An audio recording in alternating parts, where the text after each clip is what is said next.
Good morning everyone. Welcome to TS in the School. Myself Swati Mahavar. I teach SST subject. Today we start with the subject History of class 10. We start with chapter number 2, Nationalism in India. Come to page number 66.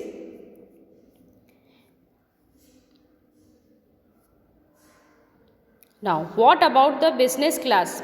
Last previous video के अंदर हमने non cooperation movement के बारे में पढ़ा था कि किन किन लोगों ने उसमें पार्टिसिपेट किया था. Today we start with what about the business class. How did they relate to the civil disobedience movement during the first world war. Indian merchants and industrialist had made huge profit and become powerful. अब business class कैसे आया इस movement के अंदर, कैसे उन्होंने civil disobedience movement को relate किया, ज्वाइन किया. फर्स्ट वर्ल्ड वॉर के टाइम पे जो इंडियन मर्चेंट्स थे और जो इंडस्ट्रियलिस्ट थे उनको सबसे ज़्यादा प्रॉफिट हुआ था, इसलिए वो सबसे ज़्यादा क्या बन गए, पावरफुल बन गए, क्योंकि उनके हाथ में बहुत ज़्यादा मनी था. Keen on expanding their business, they now reacted against colonial policies that restricted business activity.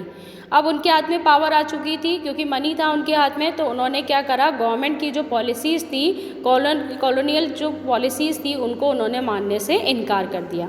They wanted protection against import of foreign good and a rupee sterling foreign exchange ratio that would discourage import. अब उन्होंने क्या बोला कि foreign good का import क्या कर दो, बंद कर दो, फॉरेन गुड के इंपोर्ट से हमें प्रोटेक्ट कराओ, बस वो ये चाहते थे. और जो मनी का जो रुपी का जो फॉरेन एक्सचेंज है उसको क्या कर दो, स्टेबल कर दो, यानी कि फॉरेन एक्सचेंज के फॉर्म में रुपी की वैल्यू कम नहीं होनी चाहिए, ये वो चाहते थे. एंड डिस्करेज इम्पोर्ट, और क्या नहीं चाहते थे कि इम्पोर्ट ना हो. They organise business interest, they form the Indian Industrial and Commercial Congress in 1920 and the Federation of the Indian Chamber of Commerce and Industries in 1927. उन्होंने क्या बनाया, अपना खुद का बिजनेस इंटरेस्ट बनाया. बिजनेस इंटरेस्ट के लिए उन्होंने एक एसोसिएशन बनाया, Indian industrial and commerce commercial Congress. क्या बनाई थी उन्होंने, Indian industrial and commercial Congress बनाई थी. कब, 1920 के अंदर. और एक कमीशन उन्होंने बनाया था, federation of the Indian chamber of congress commerce and industries. एक फेडरेशन बनाया उन्होंने, एक ऑर्गेनाइजेशन बनाया, federation of the Indian chamber of commerce and industries, FICCI. कब बनाया था, 1927 के अंदर. You have to learn this कि कब बनाए गए थे ये associations. Led by prominent industrialists like Purushottam Das. इसके अंदर बहुत सारे इंडस्ट्रियलिस्ट थे जैसे कि Purushottam Das, Thakur Das and GD Birla. The industrialist attack colonial control over the Indian economy and supported the civil disobedience movement when it was first launched. किन लोगों ने पार्टिसिपेट किया था इसके अंदर, पुरुषोत्तम दास, ठाकुर दास एंड GD बिरला, जो बहुत बड़े इंडस्ट्रियलिस्ट थे. वो क्या चाहते थे कि कॉलोनियल कंट्रोल जो है इंडियन इकोनॉमी के ऊपर वो हट जाना चाहिए, ब्रिटिश गवर्नमेंट का कंट्रोल हर तरीके से हट जाना चाहिए इंडियन इकोनॉमी के अंदर. और उन्होंने क्या करा, सिविल डिसोबीडियंस मूवमेंट को उन्होंने सपोर्ट किया जब वो पहले लॉन्च किया गया था. Now they gave financial assistance and refuse to buy or sell imported goods. उन्होंने इम्पोर्ट गुड्स को सेल करना और बेचना और ख़रीदना क्या कर दिया, बंद कर दिया, कि ना तो हम क्या करेंगे, खरीदेंगे इम्पोर्ट गुड को, ना ही हम सेल करेंगे, ना ही हम इंडिया के बाहर किसी भी कंट्री के अंदर अपना मनी इन्वेस्ट करेंगे. Most businessmen came to see Swaraj as a time when colonial restrictions on the business would no longer exist and trade and industry would flourish without constraint. अब बहुत सारे जो बिजनेसमैन थे, जो इंडस्ट्रियलिस्ट थे, उनके लिए स्वराज क्या था कि कॉलोनियल रेस्ट्रिक्शन जो हैं वो हट जाए इंडियन इकोनॉमी के ऊपर से, और उनका जिस वो इंटरप्शन होता है इकोनॉमी के अंदर, वो इंटरप्शन पूरी तरीके से ख़त्म हो जाए और ट्रेड के ऊपर सारा हक उनका हो जाए. But after the failure of the round table conference the business group were no longer uniformly enthusiastic. लेकिन जब राउंड टेबल कॉन्फ्रेंस इग्नोर हो गई थी, राउंड टेबल कॉन्फ्रेंस फेल हो गई थी क्योंकि गांधी जी को वहाँ पर इग्नोर किया गया था, नेगोशिएट किया गया था. Business group were no longer uniformly enthusiastic. तो बिजनेस ग्रुप वापस से यूनिफॉर्म तरीके से अपना काम नहीं चला पाए थे. They were apprehensive of the spread of militant activist and worried about prolong disruption of business as well as of the growing influence of socialist among the younger member of the Congress. अब उनको क्या डर सताने लगा कि militant activity उनके ऊपर control करेगी, उनके ऊपर कंट्रोल किया जाएगा, और जो यंग मेंबर्स आएंगे कांग्रेस के अंदर वो भी उनके ऊपर रूल्स और रेगुलेशंस लगा देंगे. The industrial working classes did not participate in the civil disobedience movement in large number except in the Nagpur region. सिर्फ नागपुर रीजन को छोड़ के इंडिया का कोई भी पार्ट ऐसा नहीं था जहाँ से ज़्यादा लोगों ने इंडस्ट्रियल वर्किंग क्लास से उन्होंने सिविल डिसोबीडियंस मूवमेंट के अंदर पार्टिसिपेट किया था। यानी सिर्फ नागपुर के लोग ऐसे थे जिन्होंने सिविल डिसोबीडियंस मूवमेंट के अंदर पार्टिसिपेट किया था, जो बिजनेस क्लास से रिलेट करते थे। As the industrialists came closer to the Congress, workers stayed aloof, but in spite of that, some workers did not participate in the civil disobedience movement, selectively adopting some of the ideas of the Gandhian program like boycott of foreign goods as part of their own movement against low wages and poor working condition. अब क्या हुआ, जो industrialist थे, जो कांग्रेस के अंदर आए भी थे, कांग्रेस के नज़दीक आए भी थे, उन्होंने क्या किया, पूरी तरीके से सिविल डिसोबीडियंस मूवमेंट के अंदर पार्टिसिपेट नहीं किया। सिर्फ उन्होंने क्या किया, बॉयकॉट किया। किसका? फॉरेन गुड का। सिर्फ उन्होंने फॉरेन गुड का बॉयकॉट किया क्योंकि वो चाहते थे कि ये उनके मूवमेंट का क्या है, एक हिस्सा है। जो मूवमेंट उन्होंने चलाया है ब्रिटिश गवर्नमेंट के खिलाफ, ब्रिटिश गवर्नमेंट के खिलाफ, उसका सिर्फ एक हिस्सा था बॉयकॉटिंग, इसलिए उन्होंने सिर्फ बॉयकॉटिंग की थी नॉन कॉपरेशन मूवमेंट के through. There were strikes by railway workers in 1930. 1930 के अंदर रेलवे वर्कर्स ने स्ट्राइक किया। डॉक वर्कर्स ने 1932 के अंदर किया।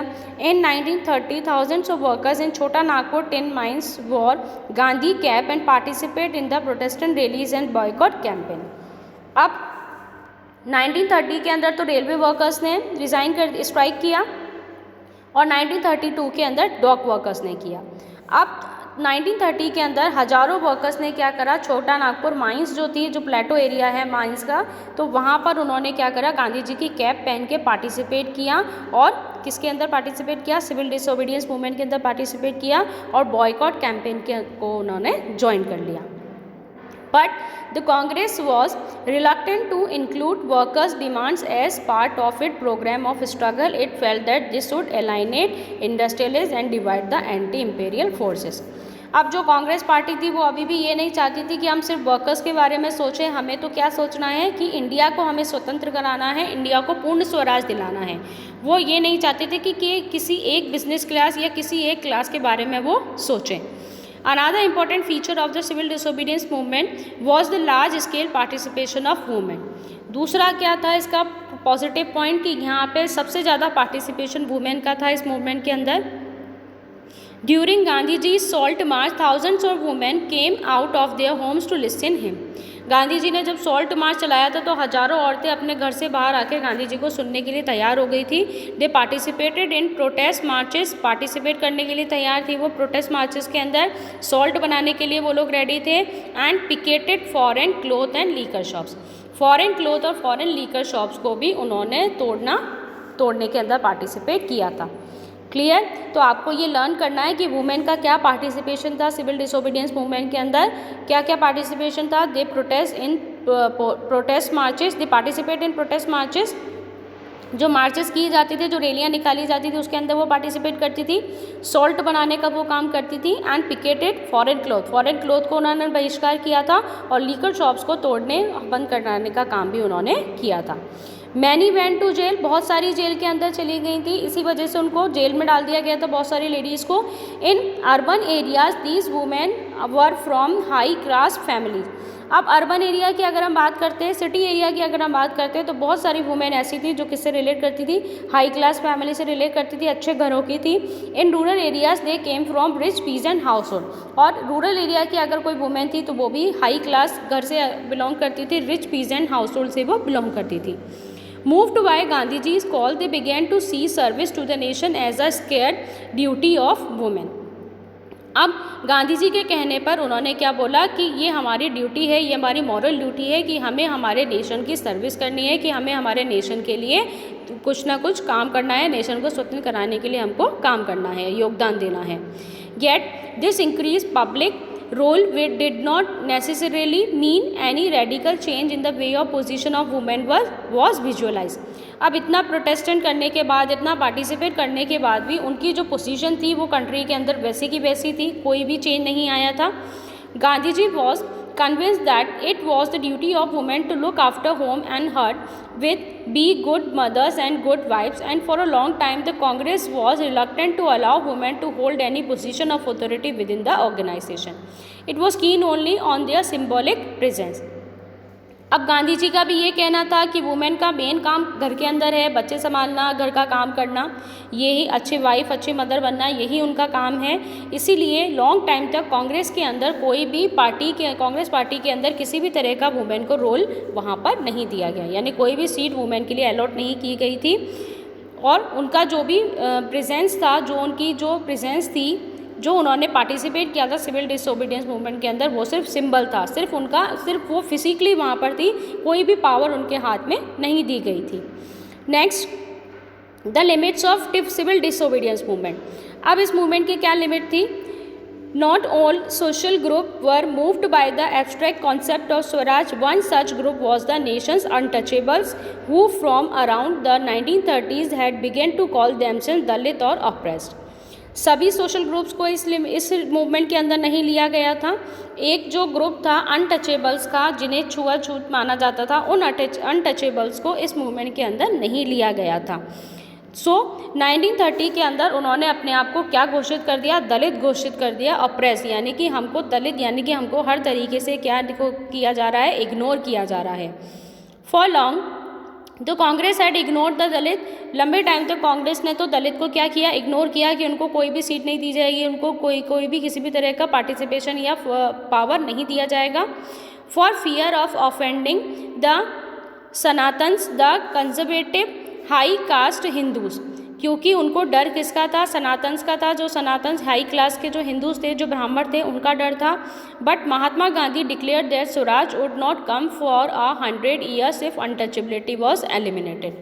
गांधी जी ने क्या बोला? बहुत अच्छी बात गांधी जी ने कही कि अगर हम अनटचेबल्स को साथ लेकर नहीं चलेंगे तो 100 साल तक हमको आज़ादी नहीं मिलेगी। अगर हम उनको भी हमारे साथ में मिला लेंगे तो हमें जल्दी से आज़ादी मिल जाएगी।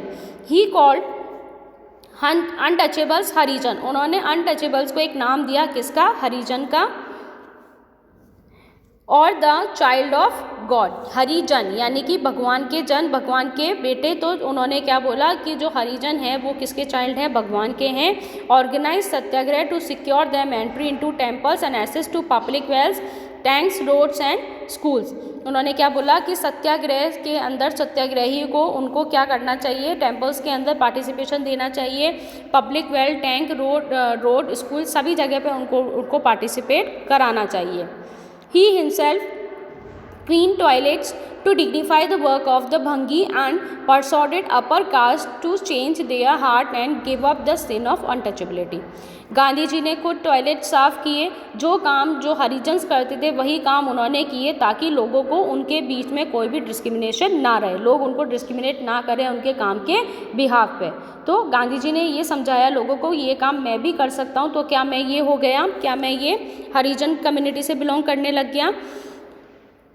But many Dalit leaders were keen on a different political solution to the problem of the community. बहुत सारे दलित लीडर्स ने अलग अलग तरीके के सॉल्यूशन निकाले कम्युनिटी की प्रॉब्लम को सॉल्व करने के लिए। They begin organising themselves, demanding reserve seats in educational institution and a separate electorate that would choose Dalit members for legislative council. अब जो दलित लीडर्स थे उन्होंने क्या डिमांड की? Reserve seats in educational institution की, जो स्कूल्स हैं, कॉलेजेस हैं, वहाँ पर हमको अलग से हमारा सीट दिया जाए। And a separate electorate that would choose Dalit members of the legislative council, और हमारा खुद का एक ऐसा इलेक्टोरेट बना दो जहाँ पर लेजिस्लेटिव काउंसिल के अंदर दलित मेंबर्स को चूज़ किया जाए। Political empowerment they believe would resolve the problems of their social disabilities. उन्होंने क्या बोला कि अगर हमको पॉलिटिकल पावर्स मिल जाएगी तो हमारे लिए जो सोशल डिसेबिलिटीज़ हैं, हमारी सोसाइटी के अंदर जो डिसेबिलिटीज़ हैं वो क्या हो जाएंगी? ख़त्म हो जाएंगी। Dalit participation in the civil disobedience movement was therefore limited. अब दलित का जो पार्टिसिपेशन था सिविल डिसोबीडियंस मूवमेंट में वो लिमिट कर दिया गया। पर्टिकुलरली कहाँ पर? Maharashtra, Nagpur region, where their organisation was quite strong. जहाँ पर उनका ऑर्गेनाइजेशन स्ट्रॉन्ग था तो वहाँ पर उनकी जो पार्टिसिपेशन थी उसको उन्होंने लिमिट कर दिया सिविल डिसोबीडियंट मूवमेंट के लीडर्स ने। क्लियर?